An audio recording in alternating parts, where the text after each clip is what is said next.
Hi friends, welcome to my channel. ಆಸೆ ಧಾರಾವಾಹಿ ಸಂಚಿಕೆಯಲ್ಲಿ ಏನಾಗ್ತಾ ಇದೆ ಅಂತ ಹೇಳಿ ತಿಳಿದುಕೊಳ್ಳೋಣ ಬನ್ನಿ.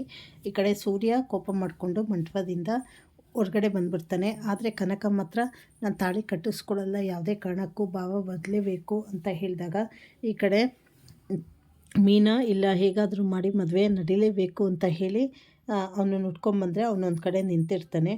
ಆಗ ಮೀನಾ ಮತ್ತು ಮೀನನ ಜೊತೆ ಇನ್ನೊಬ್ಬ ಬರ್ತಾನೆ.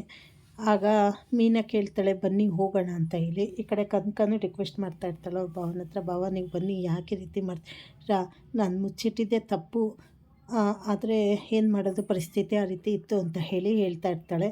ಈ ಕಡೆ ಮೀನಾ ಬಂದು ಯಾಕ್ರಿ ಹಿಂಗೆ ಮಾಡ್ತೀರಾ ಅಂತ ಹೇಳಿದಾಗ, ನೀನು ಮಾಡಿದ್ದು ಸರಿ ಇಲ್ಲ, ನಿನಗೆ ನಾವೇ ಹೆಚ್ಚ, ನಿನಗೆ ಗಂಡನ ಮನೆಗಿಂತ ನಿನಗೆ ತಾಯಿ ಮನೆಯೇ ಹೆಚ್ಚ ಅಂತ ಹೇಳಿದಾಗ ಮೀನಾ ಹೇಳ್ತಾಳೆ, ನೋಡಿರಿ, ಅಡುಗೆಗೆ ಅನ್ನ ಜೊತೆ ಸಾರು ಇರಲೇಬೇಕು, ಹಾಗೆ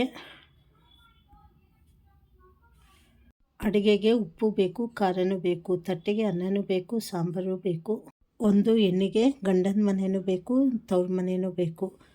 ನೋಡ್ರಿ, ಆಯಿತು ರೀ, ನನ್ನಿಂದ ತಪ್ಪಾಗಿ ಹೋಗಿದೆ, ನನಗೆ ಏನು ಬೇಕಾದರೂ ಶಿಕ್ಷೆ ಕೊಡಿ, ದಯವಿಟ್ಟು ಕನಕನ ಭವಿಷ್ಯ ಹಾಳು ಮಾಡಬೇಡಿ, ಇನ್ನು 10-15 ನಿಮಿಷದಲ್ಲಿ ನಿರ್ಧಾರ ಮಾಡಬೇಕು, ದಯವಿಟ್ಟು ರೀ ಹಠ ಮಾಡಬೇಡಿ ಅಂತ ಹೇಳಿ ಕೈ ಮುಗಿದು ಕೇಳ್ಕೊತಾಳೆ. ಈ ಕಡೆ ಮೀನಾ ಅವ್ನ ಫ್ರೆಂಡ್ ಒಬ್ಬ ಬಂದಾಗ, ಸೂರ್ಯ ಬಾರೋ, ನನ್ನ ಫ್ರೆಂಡು ಸೂರ್ಯ ಯಾವತ್ತೇ ಆಗಲಿ ಬೇರೆಯವ್ರ ಜೀವನನ ಕತ್ಲು ಮಾಡಬಾರ್ದು ಕಣೋ, ಬಾರೋ ಸೂರ್ಯ ಹೋಗೋಣ ಅಂತ ಹೇಳಿ ಅವ್ನ ಫ್ರೆಂಡು ಕರೀತಾನೆ. ಈ ಕಡೆ ಕನಕ, ಭಾವ ದಯವಿಟ್ಟು ಕೈ ಮುಗಿತೀನಿ ಭಾವ, ಬನ್ನಿ ಅಂತ ಹೇಳಿ ಕೇಳ್ಕೊತಾಳೆ.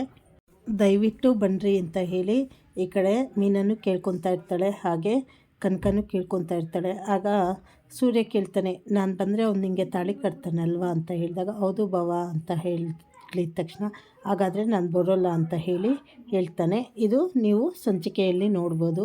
ಹಾಗೆ ಮುಂದೆ ಏನೇನಾಗುತ್ತೆ ಅಂತ ಹೇಳಿ ಮುಂದೆ ತಿಳಿದುಕೊಳ್ಳೋಣ. ಚಾನಲನ್ನು ಸಬ್ಸ್ಕ್ರೈಬ್ ಮಾಡಿ, ಪೂರ್ತಿ ವಿಡಿಯೋ ವಾಚ್ ಮಾಡಿ, ಶೇರ್ ಮಾಡಿ. ಧನ್ಯವಾದಗಳು.